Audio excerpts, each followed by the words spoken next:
Olá, como vai? Tudo bem?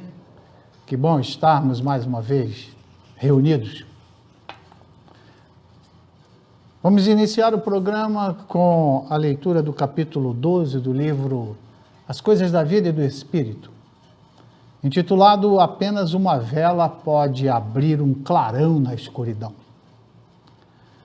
Já derramamos lágrimas com as próprias dores, assim fizemos pelas dores de nossos filhos, pelos de nossos pais e de nossos irmãos.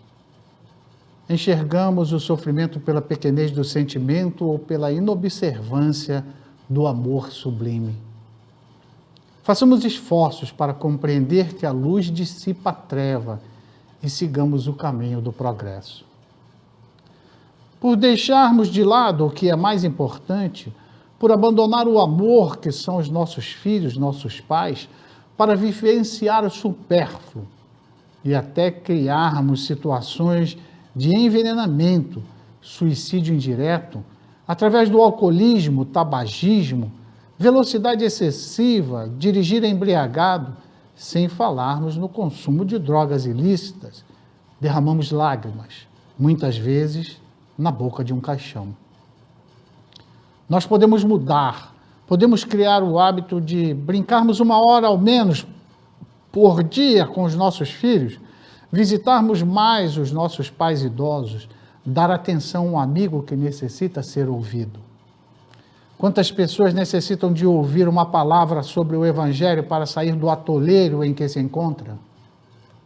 Quantas famílias necessitam de um consolo, de uma palavra amiga, que entendem os seus desesperos por ter o mantenedor da família encarcerado por causa de um assalto que praticavam? Podemos ser a mão amiga que ajuda a fazer a sopa, que irá alimentar os moradores de rua, que arrecada roupas usadas para vestir os que nada têm para cobrir o corpo. Sempre haverá um encaixe perfeito entre o que necessita e o que dá, entre o miserável e a caridade. Basta querermos ser inspirados por Deus para encontrarmos uma forma de clarearmos a escuridão que vivem muitos dos nossos irmãos.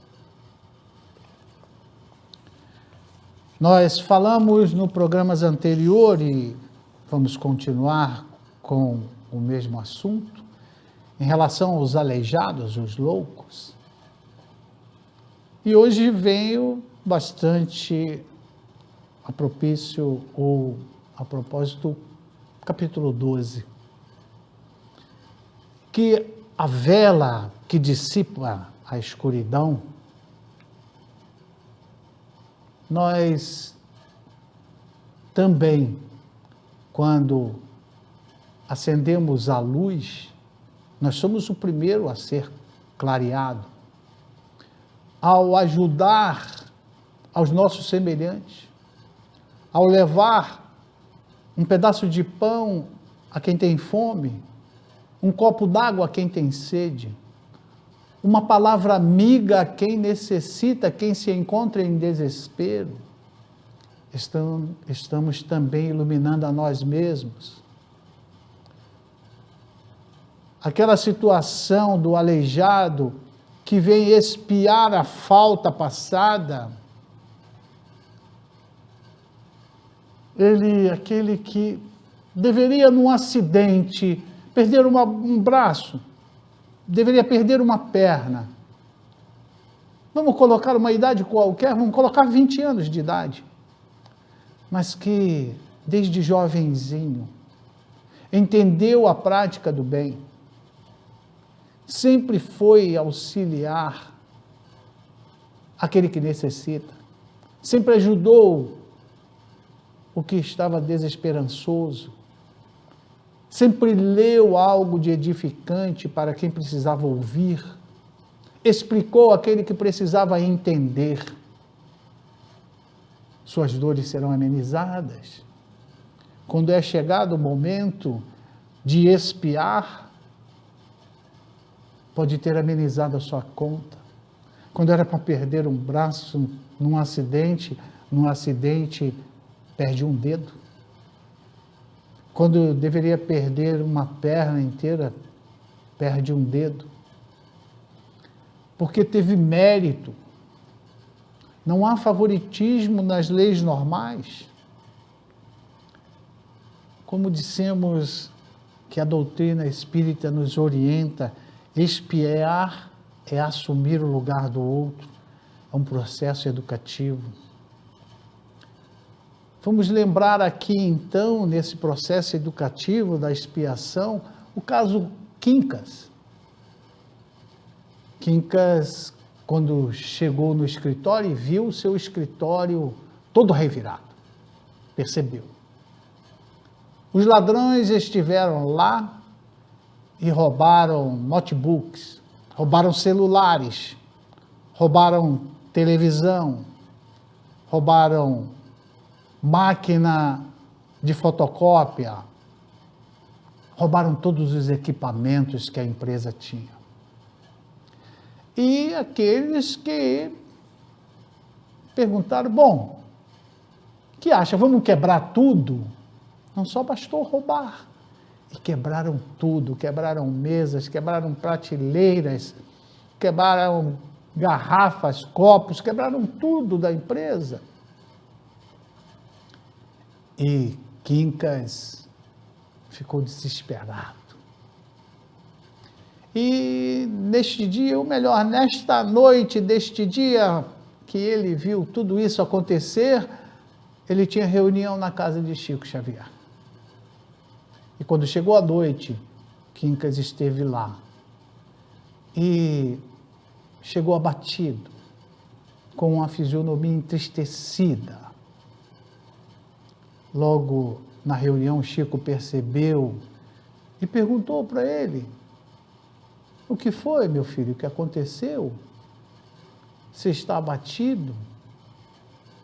E Quincas contou toda esta história para o Chico Xavier. E Chico parou, se calou, passou uns minutos quieto, passou o braço sobre os ombros de Quincas e olhando com um olhar paternal, disse para ele, estás devolvendo, né, meu filho? É assim. Lembra no Evangelho, quando Jesus diz para Pedro, Pedro, embanha a tua espada, porque quem com ferro fere, com ferro será ferido. Somos nós que criamos as situações ruins para nós mesmos. É a gente que mergulha nesse lamaçal, nesse lodo, nessa violência. Vamos observar como que está a atmosfera nossa, aqui, bem, do nosso vizinho, na nossa cidade, em qualquer lugar do planeta. Quanta violência, quantas coisas sendo atropeladas. Estamos perdendo o regramento? Estamos perdendo o endereço de Deus? As pessoas já não fazem mais prece.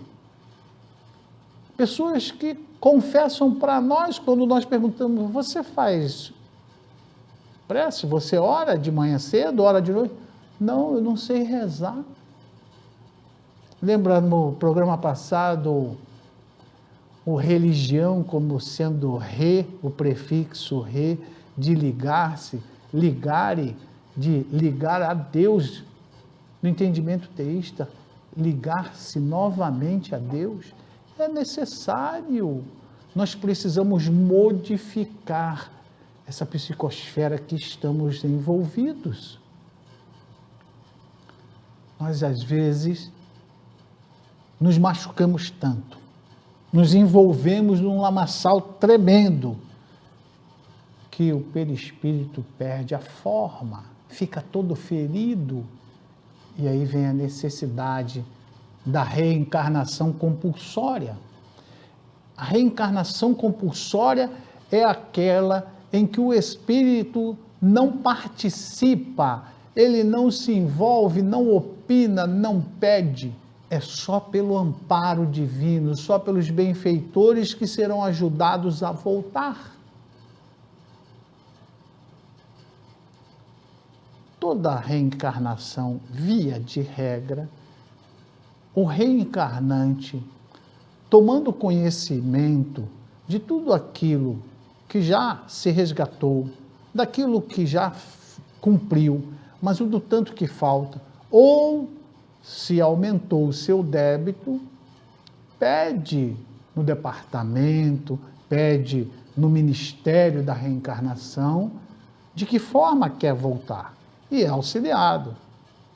É feito um mapeamento, quem são os seus pais, se já escolheu os seus pais, se os seus pais já aceitaram trazê-lo de volta para o plano terreno. E, às vezes, ele, uma vez feito o programa, começa-se o processo. Os pais vêm, existe a concepção, o espírito se vincula naquele exato momento da concepção e começa a se preparar. E o espírito vai moldando também a matéria em conformidade com o psiquismo da mãe, ele vai trabalhando para reencarnar. Por isso, às vezes, que o espírito, falamos no programa passado, volta aleijado. Está sendo preparado pelo psiquismo, está sendo moldado por aquilo que precisa passar. É nós conosco mesmo, passando por essas tribulações e vencendo a nós mesmos. A gente vai um breve intervalo, mas é rápido. Já já a gente volta.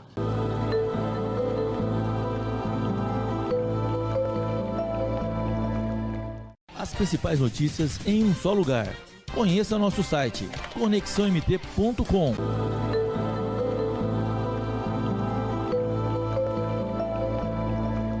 Olá, já estamos de volta.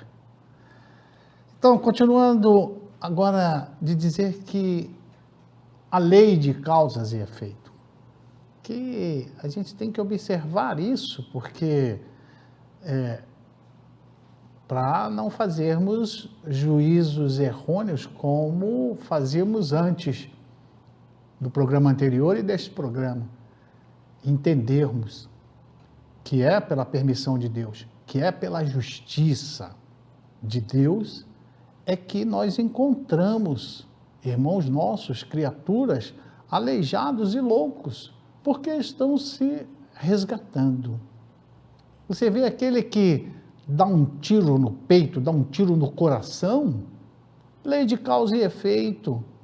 Ele nasce na outra vida com cardiopatia congênita.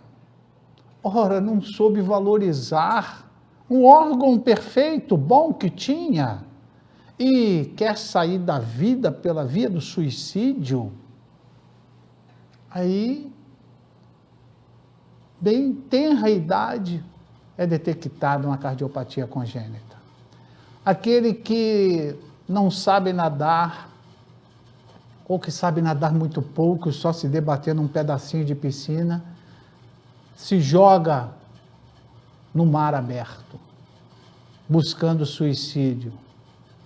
Morre por ingestão de água, por asfixia, por respirar água.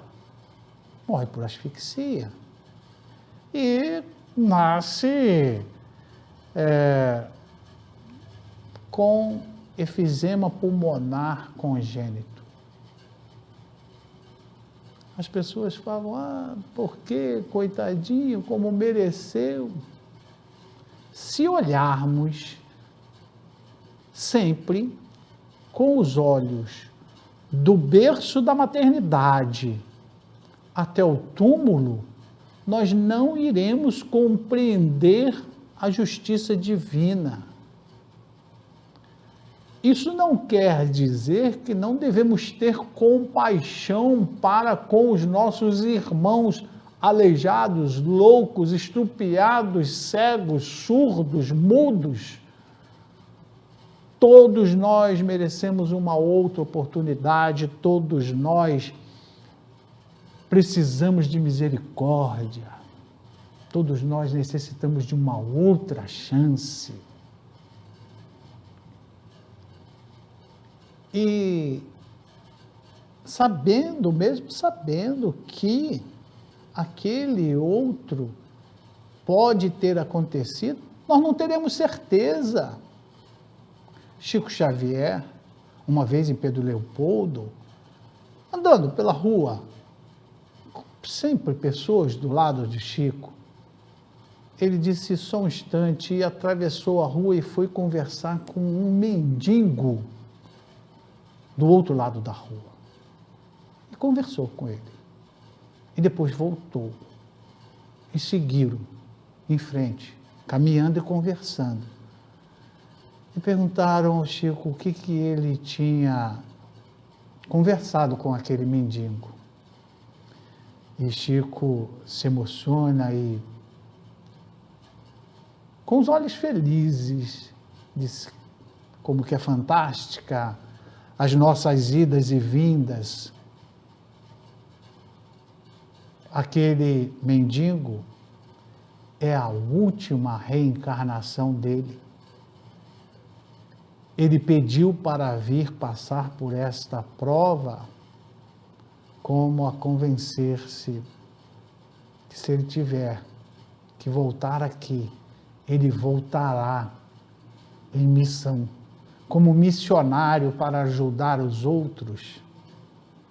No Livro dos Espíritos está escrito de que, quando Allan Kardec pergunta quando é que cessará a necessidade de reencarnarmos, os benfeitores dizem que quando se tornarem espíritos puros, ou seja, aquele mendigo já era espírito puro. Que fantástico! Mas voltando um pouquinho em relação ao processo de reencarnação, reencarnando louco, aleijado, porque o louco é aleijado do cérebro. Na pergunta de número 375, qual é a situação do espírito na loucura? Quando em liberdade, o espírito recebe diretamente suas impressões e exerce diretamente sua ação sobre a matéria, mas quando encarnado, encontra-se em condição muito diferente e na contingência de só fazer com auxílio de órgãos especiais. Se uma parte ou um conjunto desse órgão for alterado, sua ação ou suas impressões no que diz respeito a tais órgãos se interrompem. Se perde os olhos, fica cego. Se o ouvido, torna-se surdo e etc. Imagina agora que o órgão que preside as manifestações da inteligência e da vontade seja afetado ou modificado, parcial ou totalmente, e te será fácil compreender que o espírito, não tendo mais a seu serviço, senão órgãos incompletos ou alterados, deve entrar num estado de perturbação do qual, por si mesmo e no seu foro íntimo, tem perfeita consciência, mas cujo curso é incapaz de deter. Olha, imagine que o espírito, ele está sofrendo limitações, mas nós podemos falar, podemos ouvir, podemos enxergar. A gente sabe que nós estamos em determinada limitação, porque estamos aprisionados no barro carnal, estamos aprisionados na matéria. O espírito tem mais liberdade, não enxerga somente pelos dois globos oculares, não só atravessa de um cômodo para outro, de uma sala para outra pela porta, atravessa, não tem esse obstáculo. A matéria, a parede, a matéria não o retém, o espírito. Então, nós estamos aprisionados, de uma certa forma nós estamos presos. Agora, imagina estarmos presos dentro dessa matéria, sabendo que a gente sabe pensar, a gente sabe falar, a gente sabe dizer o que quer, sabe o que fazer, mas não consegue atuar em nada. Porque o motor dessas vontades, motor de tudo, ou seja, a capacidade cerebral está atrofiada. Assim você consegue ver, nós tivemos uma reencarnação em massa daqueles que vieram com Zika, sofreram a diminuição cerebral. São as criaturas com oportunidade de vir se resgatar. Teve um caso, por volta do início da década de 1970, que houve um suicídio em massa.